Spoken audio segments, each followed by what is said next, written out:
My name is Mateo Vargas, and for many years I lived without understanding my true purpose.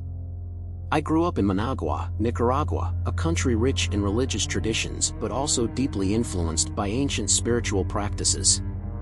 From an early age, I heard stories about witchcraft, incantations, and spiritual entities that promised power and fortune. Some people feared these forces, while others sought them out.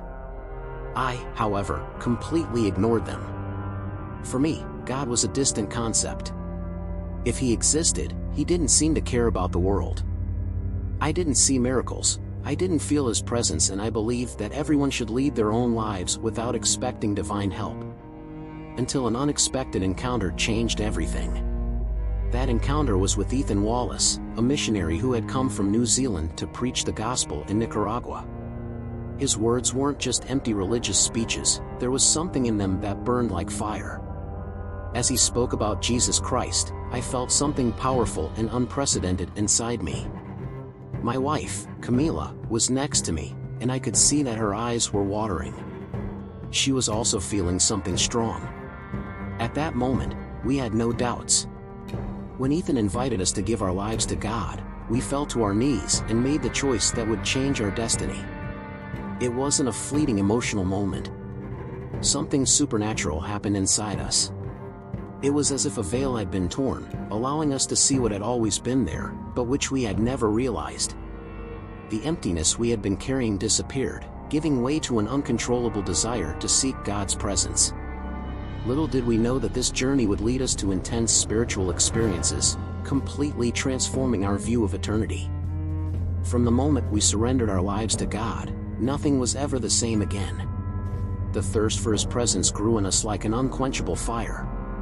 Camila and I began to pray daily, morning, noon and night. What had previously been an occasional practice became essential to our existence. We spent hours on our knees, crying out, praising and seeking direction. The Bible became our spiritual food. Each verse seemed to come alive, teaching us things we had never understood before. God's presence became real in our home. But then something started to happen. Little signs appeared. At first, they seemed like mere coincidences, but it soon became clear that something spiritual was moving around us. One evening, while we were praying together in the living room, a cold wind swept through the house. All the windows were closed, there was no draft. We looked at each other without saying anything. We knew it wasn't natural. As the days went by, the signs intensified. Lights flashing for no reason, objects falling by themselves, a heavy atmosphere that made us feel watched.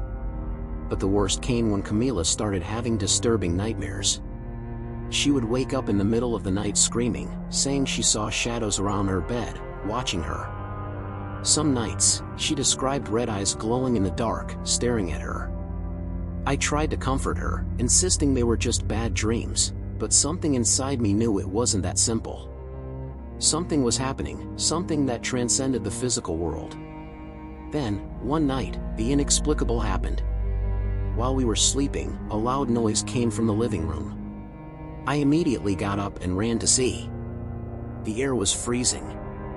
Nothing seemed out of place, until my eyes landed on the table in the center of the room. The Bible was open, and its pages were being turned by an invisible wind. I approached slowly, feeling my heart racing. Camila came up behind me, holding my arm. When we looked at the page where the Bible had stopped, a single verse jumped out before our eyes. For our struggle is not against flesh and blood, but against principalities, against powers, against the rulers of the darkness of this age, against spiritual hosts of wickedness in the heavenly places. Ephesians 6 verse 12. At that moment, we understood. These weren't just bad dreams. It wasn't just any feeling. We were in the midst of a spiritual battle. And this war was just beginning. The spiritual manifestations intensified. Camila's nightmares became more and more vivid, as if they were visions and not just dreams. I, on the other hand, began to feel something different during our prayers, an impression that something great was about to happen. And then it happened. It was an ordinary night. Camila and I were kneeling in the living room, as we always did before going to sleep. The atmosphere seemed charged. we felt an invisible pressure around us. But we carried on. Camila squeezed my hand and began to pray even more fervently. Suddenly, an icy wind swept through the room. The curtains moved violently, even though the windows were closed. The lights flickered a few times, and then everything plunged into darkness. It was then that we felt a presence. An intense light appeared right in front of us, a radiant flame that shone in the middle of the room. It was strong and imposing, but at the same time it conveyed an indescribable peace. Camila remained motionless. I tried to speak, but my voice just wouldn't come out. When my eyes got used to the light, I saw the figure of an angel. He was majestic. His presence made time itself seem to slow down. His body emanated a golden glow and his eyes were like living flames. He didn't need to say anything for me to know, he was a messenger from God. Camila fell to her knees, crying. I wanted to move, but my body seemed paralyzed. Then the angel finally spoke. His voice was powerful, reverberating like thunder inside me. Mateo, you have been chosen. My heart raced. Chosen? Chosen for what? The angel continued. You will be taken to witness the fate of lost souls. You will see what happens to those who reject God. You will witness what few have ever seen, and when you return, you will have to tell the world. I tried to answer, but before I could say anything, the angel reached out and touched my shoulder. In that instant, I felt my spirit being torn from my body. My vision went dark for a moment, and when I could see again, I realized that something was terribly wrong. I looked down, and saw my own body kneeling on the floor. Camila was still beside me, crying, but now I couldn't touch her. I tried to talk to her, I tried to shout her name, but it was as if I had no voice anymore. I was out of my body. The angel looked at Camila and said, in a firm voice, take care of him. I'll bring him back. Camila couldn't see him. All she could see was my motionless body on the ground. Then, before I could react, I felt my spirit being pulled with indescribable force. It was as if I was being sucked upwards at an impossible speed. The world around me disappeared. Suddenly, I found myself in a dark, endless tunnel. The air was heavy. I could hear distant screams, cries, wails. And then, the tunnel opened up. What I saw took my breath away. I was facing something that no words could describe. Hell. The dark tunnel seemed to have no end. I was being dragged down at a surreal speed, while the air became increasingly heavy and suffocating. Screams and wails echoed around me, voices imbued with pure despair. Where was I? Where was I being taken? Suddenly, the tunnel opened, and what I saw took my breath away. Before my eyes, there was more than just suffering. Terror was materializing there. The heat was unbearable, but this was no ordinary heat. It was a fire that burned from the inside out, that consumed the soul without destroying it. The smell of sulfur filled the air, burning my nostrils. The ground was cracked, a desert of ash and burning rocks. In the distance, rivers of lava flowed, where thousands of souls screamed as they were consumed by the flames, but without ever finding relief. The atmosphere was dense, impregnated with an indescribable evil presence. An overwhelming fear gripped me. It was then that I spotted the first souls. People were trapped in deep holes, with only their heads visible. They were crying out for help, but no one was listening. The fire rising from the ground burned their faces, but they didn't die. The suffering was eternal. The angel stood beside me, unwavering, his countenance full of seriousness. I tried to speak, but my mouth wouldn't move. Then he finally said, Mateo, look closely. Here are those who have rejected God, who have chosen to live without Him. Now they live separated from Him forever. I continued to watch, feeling my soul tearing apart. Each soul there was suffering in a different way. I saw a man being torn apart by grotesque demons, who tore at his skin with sharp claws. His screams were so deep, so full of regret, that they seemed to pierce my very existence. Another group was shackled in glowing iron cells. They banged on the bars, clamoring to get out, but there was no escape. One woman was trapped inside a black mirror. Inside, she relived all her memories on Earth. I could hear her thoughts, and all she said was, "Why didn't I accept Jesus? Why did I refuse? Now it's too late, too late." She was crying, but her tears evaporated before they touched the ground. I looked at the angel, my soul crushed by pain. He answered before I even asked. "You must see this with your own eyes. You must witness the fate of those who reject God." It was then that I realized something even more terrifying. Deep down, above a huge cavern of fire, there was a dark throne. And sitting on it was Satan. He was watching everything with a satisfied smile. His eyes glowed like live coals, and his presence was so overwhelming that I could hardly breathe. Demons around him bowed, waiting for his orders. I watched as one of them crawled to his feet, saying, "Master, we did it. We are preventing missionaries from taking the gospel to more nations. People are still rejecting the word of God." It was then that Satan laughed. His laughter echoed through hell, shaking the ground and making the flames rise even higher. He saw me. He knew I was there. My heart stopped. I wanted to run, to disappear, but there was nowhere to run. Then I heard a familiar voice calling my name. I turned around, and my blood ran cold. My heart raced. I knew that voice. I turned around slowly, feeling a chill run through my body. There, between the flames and the shadows, was someone I had never imagined I would see. It was Diego. Diego had been a great friend of mine when we were young. We grew up in the same town, went to the same places and shared unforgettable moments. But over the course of our lives, our paths diverged. While I tried to build an honest life, Diego took dangerous shortcuts. He chose corruption, vices, and the wrong alliances. I tried to warn him countless times, but he just laughed it off, saying that life was too short to worry about God. Now he was there. And there was no more laughter. His eyes, once full of arrogance, were filled with despair. His body burned with flames, but he was not consumed. The pain was eternal. When he saw me, his eyes went wide. "Mateo?" His voice was a mixture of shock and agony. "What are you doing here? Are you dead?" I tried to speak, but the words refused to come out. Diego began to scream, overcome by despair. "Get me out of here. Please.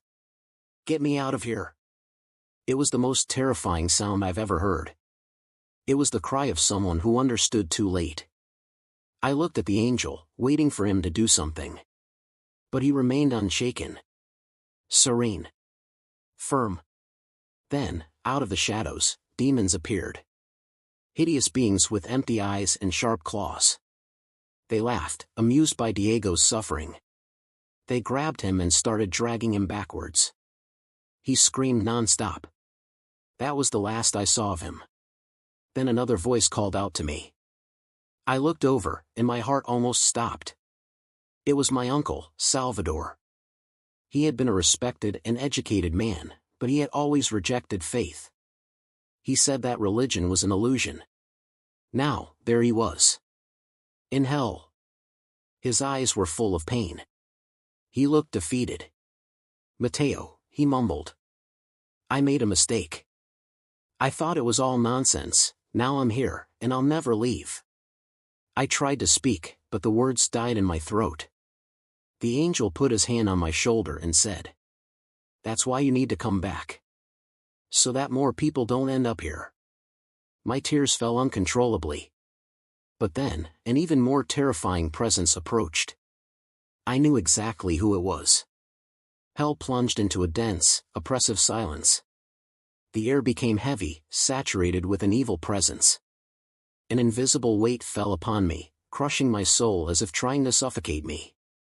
I didn't need to see to know who was approaching.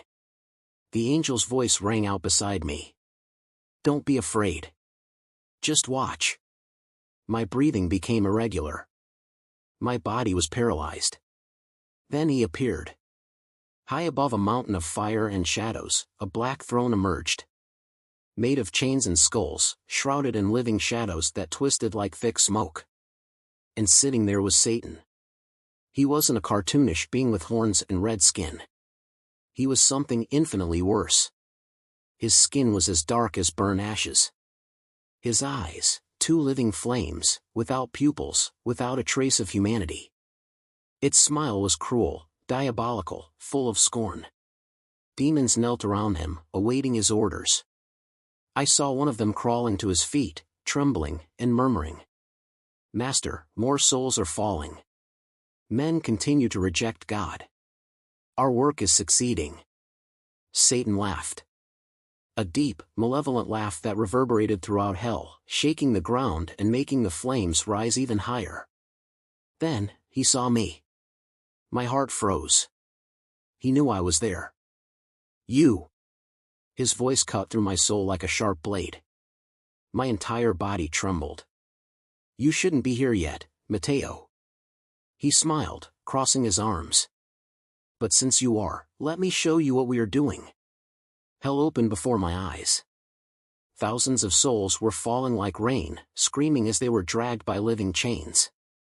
I saw sorcerers being devoured by demons. Men and women being tortured according to their sins. And then, Satan raised one of his hands. A large black window formed in the air. I saw the earth. People laughing, living as if nothing beyond this world mattered. I saw empty churches. Cold Christians, trapped in their routines, indifferent to the spiritual world.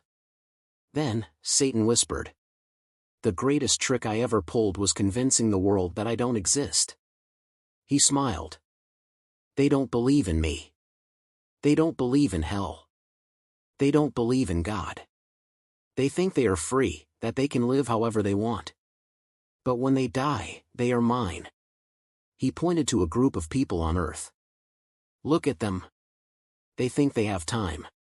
They believe they can change their lives tomorrow. Suddenly, the scene changed. I saw those same people, dying. Accidents. Sudden illnesses. Unexpected tragedies. They fell. And now, they were in hell. They screamed. They begged. But it was too late. I looked at the angel, my heart crushed by despair. This can't be the end. I shouted. There has to be a chance for them. The angel looked at me with seriousness. That is why you must return, Mateo. But what about them? I pointed at the souls that had just fallen. The angel responded, his voice filled with sorrow. They had their chance. Then Satan approached me. He got so close that I could feel the heat of hell emanating from his presence. He looked into my eyes and whispered. If you go back, Mateo, I will come after you. His smile widened. And I won't stop until I destroy you. Hell began to shake violently. An invisible force pulled me backward. The scene of fire and torment began to dissolve. The screams of the souls faded into the distance. And then, suddenly, I was ripped from that place at an absurd speed. Hell disappeared. Everything went dark. Suddenly, hell vanished. I was pulled backward at an incredible speed. The sound of the screams disappeared. A deep darkness surrounded me as if I were crossing dimensions. Then, a bright light appeared before me. I felt my body again. I felt the cold ground beneath me, a weight falling on my shoulders. My soul felt exhausted, as if it had carried an unbearable burden. Then, I heard a familiar voice. Mateo? Mateo, talk to me. I slowly opened my eyes. I was back. My wife, Camila, was kneeling beside me, her face drenched in tears. She trembled, holding my face in her hands. You're back. You're back. She sobbed, pressing me against her chest. I tried to speak, but my voice was weak. My body was drenched in sweat, and my heart pounded so hard it felt like it would explode. I was alive. But nothing was the same anymore. I slowly sat up, trying to process everything. My mind was still there, in hell. The screams of the souls. The desperate looks. Satan's laughter. Camila held me tightly, but my eyes were fixed on the void. She noticed my state and asked, almost whispering, "Matteo, what happened? What did you see?" I opened my mouth to answer, but I couldn't. How could I explain what I saw? How could I describe the horror of that place? I felt an overwhelming weight on me. My heart burned with a mix of sorrow and urgency. I needed to tell the world. But before I could say anything, I felt something strange. The air around us seemed heavy. Then, I remembered. The last words Satan spoke before I left hell. "If you go back, I will come after you. And I won't stop until I destroy you." In the following days, my life began to fall apart. I tried to share my experience, but few believed me. Many called me crazy, accusing me of seeking attention. Even in church, I was rejected. The pastor looked at me with suspicion and said, "Matteo, be careful with these visions. The enemy may be deceiving you." I wanted to scream. I was there. I saw everything with my own eyes. But I realized it was useless. Disbelief was a greater barrier than I had imagined. And then, something even worse happened. I was fired from my job without explanation. The business owner, who had once treated me well, began avoiding me. "Matteo, I'm sorry, but we can't keep you here anymore." Without work, I lost my home. Camila and I were evicted. We became homeless. And then, I understood. Satan was keeping his promise.